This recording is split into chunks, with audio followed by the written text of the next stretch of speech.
সে কতটা ঘৃণা চালতে পারে আমি বুঝি। সে দেখে যে বাংলাদেশ থেকে একটা ছেলে, একটা হিন্দু ছেলে বিশেষ করে তার বিরুদ্ধে কথা বলতেছে, তাহলে সে বাংলাদেশের যে হিন্দু আছে এদেরকে বিশ্বাস করানোর জন্য হয়তো এমন কোনো কাণ্ড ওইখানে ঘটাই বসবে, ওইখানে কোনো হিন্দুদের উপরে আক্রমণ করে দিবে। কট্টর হিন্দু হোক আর কট্টর মুসলিম হোক, এরা পুরো দেশের জন্য বিপজ্জনক। বাংলাদেশে হিন্দুরা আক্রমণ হইলে ওইখানে তাদের যে ভোট ব্যাংক সেটা বাড়ে। আমার কথা পছন্দ না হওয়া স্বাভাবিক, আমি কারো পছন্দ হওয়ার জন্য ভিডিও বানাই না, যেটা সত্যি সেটাই বলি। হ্যালো এভরিওয়ান, কেমন আছেন সবাই? ভিডিওটা শুরু করার আগে এই ছবিটা দেখেন। এই লোকটাকে বাংলাদেশের কিছু কিছু মানুষ নিশ্চয়ই চিনেন, যারা ভারতের মিডিয়া চ্যানেল দেখেন বা ভারতের কোনো নিউজ দেখেন। এর নাম হচ্ছে মনীষ কশ্যপ। ইউটিউবে না দেখলেও ফেসবুকে তো জরুর দেখছেন বাংলাদেশ থেকে, বিশেষ করে 2022 সালের দিকে ঘটনা। তখন এ পুরা তার ভিডিওতে 20 মিলিয়ন 30 মিলিয়ন পর্যন্ত ভিউ আসতো ফেসবুকে। তো এই মনীষ কশ্যপ হঠাৎ একটা ভিডিও দিছে বাংলাদেশকে নিয়ে, যে ভিডিওর ক্লিপটা আমি আপনাদেরকে দেখাই। ভিডিওটা অনেক লম্বা, তার মধ্যে থেকে দুই একটা ক্লিপ আপনাদেরকে দেখাই। बहुत जल्द आप लोग बांग्लादेश को दो भाग में बंटते हुए देखेंगे। ध्यान से देखिए, मेरे हाथ में एक तस्वीर है जिसपे लिखा हुआ है बांग्लादेश और हिंद देश। এই ক্লিপটা সে বলতেছে যে বাংলাদেশকে দ্বিখণ্ডিত করা হবে, বাংলাদেশকে দুই ভাগ করা হবে, এক ভাগে থাকবে হিন্দুরা, এক ভাগে থাকবে মুসলমানরা। আর একটা ক্লিপে সে মোদিজিকে বলতেছে, প্রধানমন্ত্রী মোদিজিকে বলতেছে, মোদিজি আপনি ভারতের যত সিকিউরিটি ফোর্স আছে, বিএসএফ, সিআরপিএফ, তারপর মিলিটারি, এদেরকে বাধা দিয়েন না, এদেরকে আক্রমণ করতে দেন, ঠিক আছে? এরা বাংলাদেশের উপর আক্রমণ করুক এবং বাংলাদেশকে ভারতের মধ্যে নিয়ে নেক। बांग्लादेश के राक्षस जो है आज गलत कर रहे हैं, तो आज भारत के सेना को शस्त्र उठाने का आदेश दीजिए नरेंद्र मोदी जी, और घुस जाने दीजिए बांग्लादेश में, और बांग्लादेश को जो है ना वो दो भाग में बांट देने दीजिए, और एक भाग को हिंद देश बनाने दीजिए।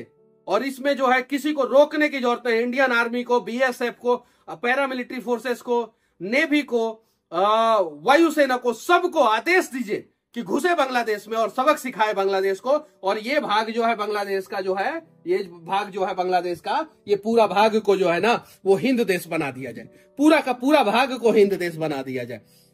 আরো অনেক কিছু বলতে, যদি আপনারা ভিডিওটা দেখেন তাহলে বুঝতে পারবেন। এখন এই মনীষকে যারা বাংলাদেশ থেকে চিনতেন, তারা সবসময় মনীষকে দেখতেন যে সমাজের যে অন্যায় আছে তার বিরুদ্ধে প্রতিবাদ করতে সে মাইক ধরছে। এই জিনিসগুলোর জন্য মনীষকে বেসিক্যালি বাংলাদেশের মানুষ যারা যারা চিনতো তারা এই জিনিসটার জন্যই চিনতো। কিন্তু পেছনের যে মনীষ, এই সব কিছুর আড়ালে যে মনীষ আছে, তাকে কোনো মানুষই চিনতো না। কারণ একজন বাংলাদেশি দর্শক হিসেবে আপনার দরকার পড়ে না মনীষের পেছনে কি আছে সেটা জানার জন্য। কিন্তু আমি ভারতের রাজনীতি নিয়ে সবসময় আমার ইন্টারেস্ট অনেক বেশি, ভারতের রাজনীতিতে। এই জন্য আমি সবসময় ভারত এবং সেখানকার যে রাজনীতি যা যা ঘটে টুকটাক সবই খেয়াল রাখার চেষ্টা করি। সেই হিসেবে মনীষের যে পেছনে মানুষটা তাকেও আমি চিনতাম, মনীষের যে আসল রূপ, মনীষ কেন এইসব করতেছে। কিন্তু কখনো বাংলাদেশকে নিয়ে এসে এরকম কোনো ঘাটিয়া তথ্য দেয় নাই, এই জন্য মনীষকে নিয়ে আমি কখনো ভিডিও বানাই নাই। কিন্তু হঠাৎ এই যে ভিডিওটা দেখার পরে, বাংলাদেশকে দ্বিখণ্ডিত হওয়ার যে একটা ভিডিও, এটা দেখার পরে আমার মনে হচ্ছে যে একটা ভিডিও বানানো ইমিডিয়েটলি দরকার এবং বাংলাদেশের মানুষকে সচেতন করা দরকার। এই মনীষ কশ্যপের আসল রূপটা আপনাদেরকে একটু খুলে বলি। 2019 সালে কাশ্মীরের পুলওয়ামা হামলা হয়েছে, এই জিনিসটা সবাই জানি। 2019 সালে সেই 14ই ফেব্রুয়ারি ভ্যালেন্টাইন ডে যেদিন ছিল সেই দিন, এবং সেখানে 40 জন ভারতীয় জওয়ান শহীদ হয়েছে। এবং ওই সময়টা পুরো দেশ জুড়ে এবং পুরো পৃথিবীর মানুষই হতবাক ছিল যে একটা দেশের সেনাবাহিনীর উপর হামলা করে, সেখানে 40 জন জওয়ানের শহীদ হওয়া এবং আরো কয়েকশো জওয়ান আহত, এই ধরনের একটা আরডিএক্স দিয়ে যে হামলা করছে, এটা নিয়ে পুরো ভারতবর্ষের মানুষ তখন একটা আতঙ্কের মধ্যে ছিল, একটা ট্রমার মধ্যে ছিল যে এই ধরনের একটা ট্র্যাজেডি হয়েছে। বিশেষ করে যেসব সৈন্যরা যারা মারা গেছে তাদের ফ্যামিলিতে যে ইমোশনাল একটা ধাক্কা, একটা নাজুক পরিস্থিতির মধ্যে এই যেদিন হামলাটা হয়, ওই দিন হামলা হওয়ার ঠিক 10 ঘন্টার মধ্যেই এই বিহার থেকে এই মনীষ কশ্যপ একটা ভিডিও জারি করে। এবং সেই ভিডিওতে সে কি বলতে জানেন, যে বিহারে কাশ্মীরি যেসব দোকানদার আছে, কাশ্মীরি যেসব মানুষ আছে, এদের উপরে হামলা করা হবে আগামীকালকে। তখন পুরো দেশ ট্রমার মধ্যে, তখন কিন্তু কেউ জানতো না যে এই হামলা কারা করছে বা এই হামলার পেছনে কে আছে। পরবর্তীতে অনেক পরে ভারতের যে ন্যাশনাল এজেন্সি, সিকিউরিটি এজেন্সি, তারা এর পেছনে যে জৈশে মোহাম্মদ নামে একটা দল, তাদেরকে পাইছে এর পেছনে দোষী হিসেবে। কিন্তু ওই দিন বা ওই ঘটনার সপ্তাহখানিকের মধ্যেও কেউ জানতো না যে এই ঘটনা কারা ঘটাইছে। কিন্তু মনীষ কশ্যপ ওই ঘটনা হওয়ার 10 ঘন্টার মধ্যে ভিডিও জারি করে যে বিহারে যত কাশ্মীরি আছে সবাইকে মারা হবে। এবং যথারীতি পরের দিন সেই বিহারের পাটনায় কাশ্মীর থেকে যেসব মানুষ এসে ওখানে বসবাস করতো, যাদের দোকান ছিল, তাদেরকে মারা হয়েছে, তাদের দোকান লুটপাট করা হয়েছে, তাদের দোকানপাট ভাঙা হয়েছে, দোকানের জিনিসপত্র লুটপাট করা হয়েছে, এবং সেই সব জিনিস আবার ভিডিও করে ছাড়া হয়েছে। এবং এই সবকিছুর পেছনে ছিল এই মনীষ কশ্যপ। মনীষ কশ্যপের উপর মামলা হয়েছে, জেলেও গেছে। কিন্তু মনীষ কশ্যপ এসব কেন করছে? তার টার্গেট একটাই, সে ফেমাস হবে। শুধুমাত্র ফেমাস হয়ে, ইউটিউব জগতে ফেমাস হয়ে তার ওই ফেমাস না, সে ফেমাস হইতে চাইতেছিল তার যে সেই ফেমাস যে পরিস্থিতি সেটা কাজে লাগাবে সে অন্য এক জায়গায়, রাজনীতিতে। তার উদ্দেশ্য সে নেতা হবে, এবং এই নেতা হওয়ার জন্য যে সব স্কোপ কাজে লাগানো দরকার, খারাপ ভালো সবগুলো সে কাজে লাগাইছে। সব জায়গায় সে এই ধরনের কর্মকাণ্ড ঘটাইছে। এটা শুধু একটা না যে এই পুলওয়ামা হামলা নিয়ে সে করছে, আরো অনেক আছে। ওই ঘটনার পরে যখন বিহারে পাটনায় সে কিছুটা জনপ্রিয়তা পাইছে, এই ঘটনার পরে তখন সে কি করছে, বিধানসভা 2020 সালের বিধানসভা নির্বাচনে লড়ার জন্য নামছে। কোনো দলই তাকে টিকিট দেয় না, কারণ তখন অতটাও ফেমাস ছিল না। এই জন্য কি করছে, স্বতন্ত্রভাবে লড়ছে। সে যেখান থেকে বিলং করে, চম্পারণ এক নামের একটা জায়গা, সেখান থেকে সে ইলেকশনে লড়ছে। বিধানসভা ইলেকশনে 9000 ভোট পাইছে। এই নির্বাচনে হারার পরে আবার সে এই ইউটিউব জগতে ফিরে আসছে। এই বললাম না, যে জায়গা থেকে সে ইলেকশনে লড়ছে, অর্থাৎ যে জায়গা থেকে সে বিলং করে, চম্পারণ, এই চম্পারণ নিয়েও আরো একটা কাহিনী আছে। চম্পারণ হচ্ছে মহাত্মা গান্ধী যখন সত্যগ্রহ শুরু করছিল 1917 সালে, তখন তার শুরুটা করছিল এই চম্পারণ জেলা থেকে, যেখান থেকে মনীষ কশ্যপ বিলং করে।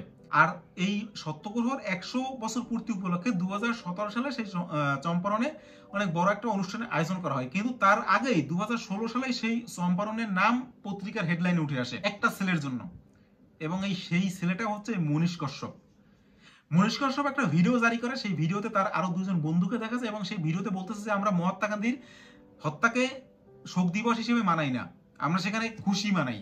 অর্থাৎ ভারতের যে জাতীয় পিতা মহাত্মা গান্ধী, তার হত্যায় সে শোক দিবস মানায় না, সেদিন সে খুশি মানায়। এবং তার সাথে যে দুই বন্ধু, তারা বলতেছে যে অনেক মুসলমানদের অনেক গালিগালাজ করছে, সেটা নাই দেখালাম। मौत पे जो है हम लोग गांधी के मौत पे हम लोग जश्न मनाते हैं हम लोग। যারা একটু খেয়াল করে দেখবেন, মনীষ কশ্যপের সব ভিডিও একটা মুসলমানের প্রতি যে একটা বিদ্বেষ আর কট্টর হিন্দুত্ববাদীর যে তার ভাবনা, সেটা কিন্তু তার পোশাক আশাকে এবং তার কথাবার্তার মধ্যে সবসময় শুরু থেকে ছিল। এখন এই জন্য দেখবেন, যারা বাংলাদেশ থেকে যারা বিজেপিকে সাপোর্ট করে, তারা এই মনীষ কশ্যপ তাদের কাছে খুব ভালো লাগবে। কিন্তু মনীষ কশ্যপ আপনার জন্য সবচেয়ে বেশি ডেঞ্জারাস। আমি আজকের ভিডিওতে বলতেছি, আমি ওর কথাবার্তা শুরু থেকে বুঝতাম, এই জন্য জানতাম যে এর টার্গেটটা অন্য কিছু। সবসময় যে আপনার গুণগান কেউ গাইলেই আপনি তাকে নিজের সাপোর্টে মনে করবেন, এমনটা হওয়া উচিত না। এরপরে এই যে মনীষ কশ্যপের যে চ্যানেলটা, ইউটিউব সাস্তাক চ্যানেল, এই ইউটিউব চ্যানেল 2018 পর্যন্ত ছিল না। তার আগে সে অন্যান্য বিভিন্ন নামে ইউটিউব চ্যানেল খুলে সেখানে ভিডিও ছাড়তো, এবং সে নিজেও একটা ইন্টারভিউতে বলছে যে 2016 সাল অবধি যদি কোনো ভিডিওতে 100 ভিউ আসতো, তাতেই সে অনেক খুশি।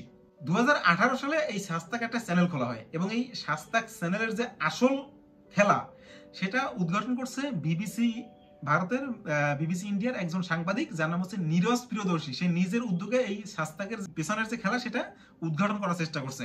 এই সাস্তাক চ্যানেলের পেছনে একজন হচ্ছে, সাস্তাক চ্যানেলের মালিক মনীষ কশ্যপ না, মূল মালিক হচ্ছে লন্ডনে বসবাসকারী একজন বিজনেসম্যান, যার নাম হচ্ছে রাকেশ পান্ডে। অবশ্য রাকেশ পান্ডের পরে অনেক ধাপে 2-3 জন আছে মাঝখানে, তারপরে মনীষ কশ্যপ আসে। ভারতে এই সাস্তাক চ্যানেল চালাইতো আরো এজেন্ট ছিল তাদের, ওই রাকেশ পান্ডার। এখন এই রাকেশ পান্ডে হচ্ছে আবার আরএসএস বিজেপির সাথে সম্পৃক্ত, আরএসএস এর বড় বড় নেতা, বিজেপি বড় বড় নেতার সাথে তার কানেকশন ছিল। এবং এই কারণে দেখবেন মনীষ কশ্যপের যে চ্যানেল, এই চ্যানেল থেকে বিজেপির বিপক্ষে কখনো কোনো কিছু বলা যাইতো না, বলতো না। সে 2-1 আবার মোদিজিকে সে গালিও দিছে, সেটা অনেক আগে, এই সাস্তাকের আগে সে মোদিজিকে গালিও দিছে। এবং যদি 2-1টা ভিডিওতে সে মোদিজির বিপক্ষে কিছু বলেও থাকে, তাহলে হচ্ছে ব্যাপারটা বুঝতে হবে যে এই চ্যানেলের মালিক, তারও তো একটা পাওয়ার দরকার। আপনি আর আমি একই গ্রুপে, কিন্তু আপনার একটা এক্সট্রা পাওয়ার আছে, একটা এক্সট্রা ওয়েপেন আছে, আপনার একটা মিডিয়া হাউস আছে, আমার নাই। সেক্ষেত্রে যে কোনো সময় আপনি আমাকে টপকাইতে পারেন। এই জন্য আমার শক্ত হওয়ার জন্য কি দরকার, আমার একটা মিডিয়া হাউস দরকার। এই খেলাগুলো বোঝা উচিত। আমি সবসময় বলি, আমার একটা লাইন আছে যে রাজনীতি করা যায় না, রাজনীতি হয় বোঝা যায়, নয় খেলা যায়। এই জন্য রাজনীতির খেলাটা বুঝতে হবে। এরপরে স্বভাবতই বোঝা যায় যে এই মনীষ কশ্যপের সাথে বিজেপি কানেকশন ছিল। এরপরে 2022 সালের আগস্ট মাসে বিহারের মুখ্যমন্ত্রী নীতিশ কুমার, যাই এখন মোদিজির সাথে গাঠবন্ধন করে সরকার গঠন করছে, মোদিজি যে দুইজনের সাথে গাঠবন্ধন করে সরকার গঠন করছে, নীতিশ কুমার আর ওদিকে হচ্ছে নাইডু বাবু, চন্দ্রবাবু নাইডু, এই নীতিশ কুমার হচ্ছে বিহারের মুখ্যমন্ত্রী। একটু বুঝতে হবে, ভারতের রাজনীতি বুঝলে একটা ইন্টারেস্টিং জিনিস, সেটা বুঝলে আরো বুঝতে ইচ্ছা করবে, সেই খেলাটার মধ্যে আরো ঢুকতে ইচ্ছা করবে।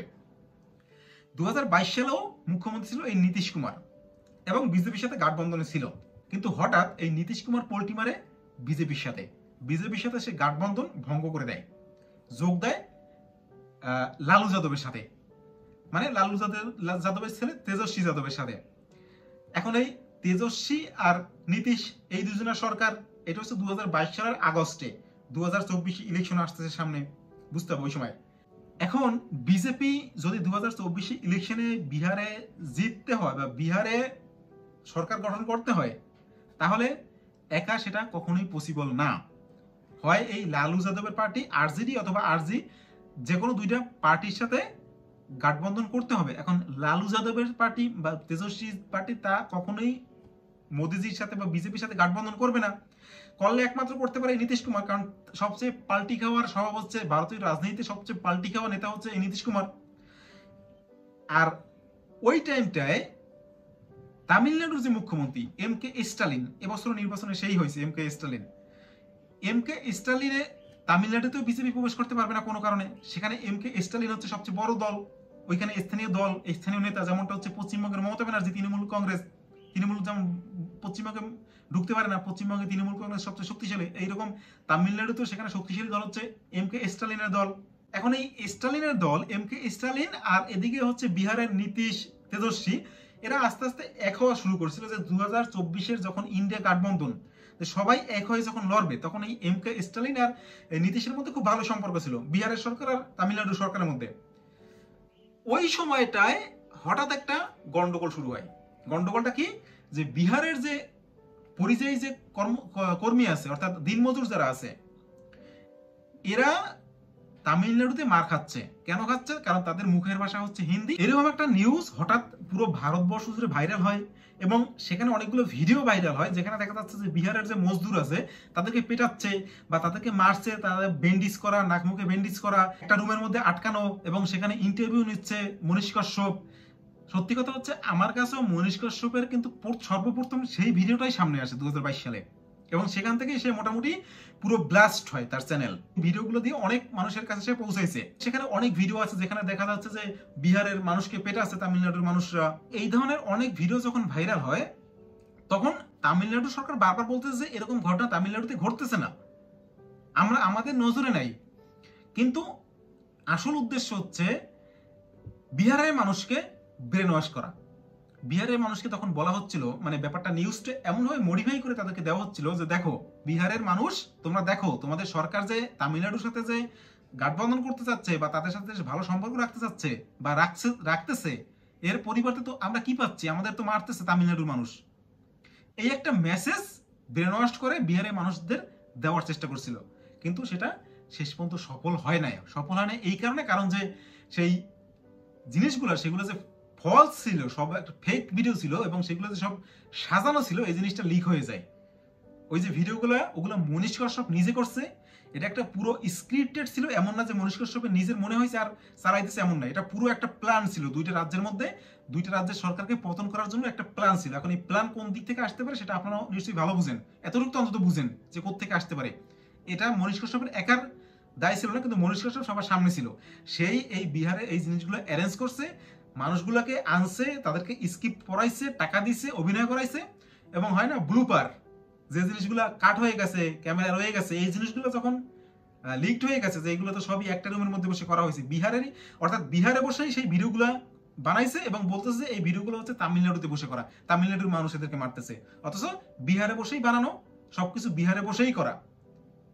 এবং এই জিনিসগুলো যখন লিক হয়ে গেছে, আর এই ছোট ছোট ইউটিউবার যারা নিজেদের উপর মারার ভিডিও বানাইছে, এদেরকেও আর কি ইনফ্লুয়েন্স করা হয়েছে। ছোট ছোট চ্যানেল ছিল যে তোমাদের এই ভিডিও বানাও, তোমাদের চ্যানেলও ব্লাস্ট হয়ে যাবে, অনেক সাবস্ক্রাইবার গেইন করবা, ফলোয়ার গেইন করতে পারবা, আর কিছু টাকাও দিছে। পুরো একটা প্ল্যান মাফিক এই জিনিসটা করছে। এরপরে যখন এটা লিক হয়ে গেছে, তারপরে এই মনীশ কশ্যপের উপর NSA অ্যাক্ট লাগছে, অর্থাৎ ন্যাশনাল সিকিউরিটি এজেন্সির দ্বারা চার্জ লাগছে। এরপরে তামিলনাড়ুতে নিয়ে গেছে, তামিলনাড়ুতে সে জেলে ছিল, অর্থাৎ দেশদ্রোহীর মামলা লাগছে এর উপরে। এরপরে যখন মনীশ কশ্যপের মামলা করা হয়, তখন বিজেপি সামনে আসছে।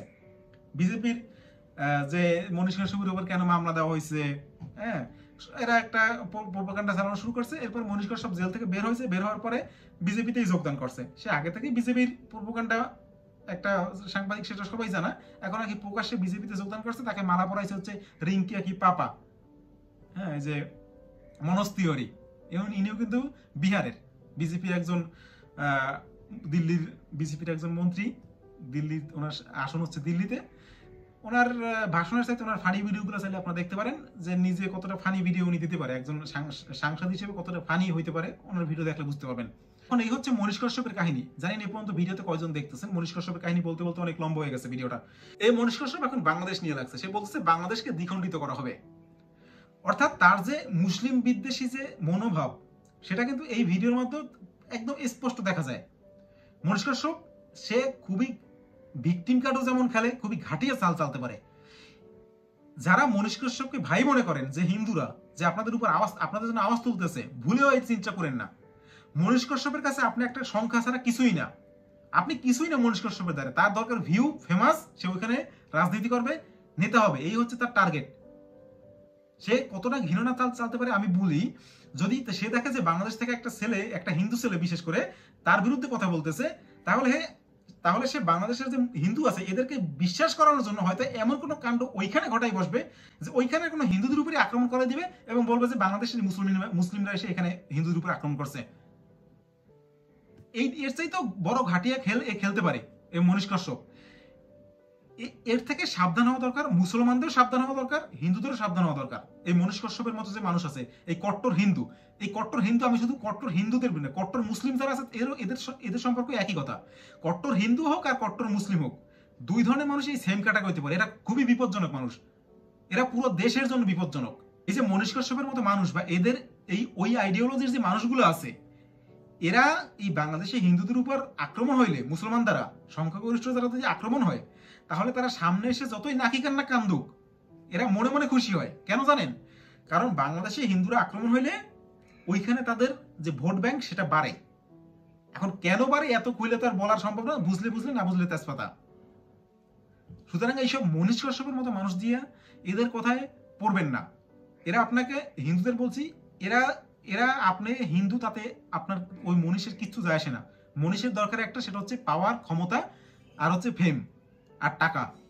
এর নামে অনেক কেস আছে। এর ভিডিওগুলো দেখেন কতটা হিংসাত্মকভাবে এই কথাবার্তা বলে, দুইটা দেশের মধ্যে কতটা হিংসাত্মকভাবে কথাবার্তা বলে, দুইটা জাতির মধ্যে কতটা হিংসাত্মকভাবে কথাবার্তা বলে, দুইটা প্রদেশ, নিজেদের দেশের দুইটা প্রদেশের মাঝে এরা এই কত হিংসাত্মক কথাবার্তা বলে বা বলতো, এর চ্যানেলে গিয়ে সব দেখতে পারবেন।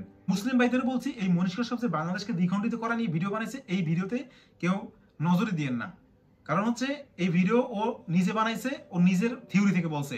এখানে ভারতের কোনো রাজনৈতিক দল বা কোনো সরকারি দল এই জিনিসটা বলে নাই, নিজের একটা থিওরি, মানে একটা হিন্দুত্ববাদী যে একটা মনোভাব, সেই মনোভাব থেকে বলছে যে হিন্দুদের আলাদা করে নিয়ে আসো আর মুসলিমদের আলাদা করে নিয়ে আসো। এরপরে বলবে যে ওইখান থেকে হিন্দুদের পশ্চিমবঙ্গে নিয়ে আসো, আর ভারতের যত মুসলিম আছে এদের ওই জায়গাটার মধ্যে নিয়ে দাও, বাংলাদেশের মধ্যে নিয়ে দাও। আর বাংলাদেশে এরা চায় হচ্ছে সেই জিনিসটা। এইসব ফাঁদে পা দিয়েন না। আর এটা বলবেন না আবার কখনো যে আমার দেশ আমি বুঝবো, তোদের বলতে হবে না। তাইলে আবার আমিও তো ওদের সম্পর্কে বলতে পারবো না, আপনিও বলতে পারবেন না। বলার অধিকার সবাই আছে, কিন্তু কোনটা আমরা গ্রহণ করবো, কোনটা গ্রহণ করবো না, এই জিনিসটা বুঝতে হবে আপনাকে। কোন জিনিসটা সত্য, কোন জিনিসটার মধ্যে লজিক আছে, কোন জিনিসটা হতে পারে, এই জিনিসগুলো আগে থাকতে একটু বুঝতে হবে। আমি জানি আমার এই কথা আপনাদের পছন্দ হবে না, হিন্দুদেরও পছন্দ হবে না, আর মুসলিমদেরও পছন্দ হবে না। আর আমার কথা পছন্দ না হওয়া স্বাভাবিক। আমি কারো পছন্দ হওয়ার জন্য ভিডিও বানাই না, যেটা সত্যি সেটাই বলি। এই জন্য আমাকে হিন্দুরা বলে আমি মুসলমান, আর মুসলমানরা বলে আমি ভারতের দালাল, আর আওয়ামী লীগ বলতো আমি বিএনপি, আর বিএনপি বলতো আমি আওয়ামী লীগ, এক্সেট্রা এক্সেট্রা। আমার নিজস্ব কোনো পরিচয়ও নেই। এই জন্য আমি সব দলের কাছেই খারাপ, আর এইটাই হচ্ছে আমার পরিচয়।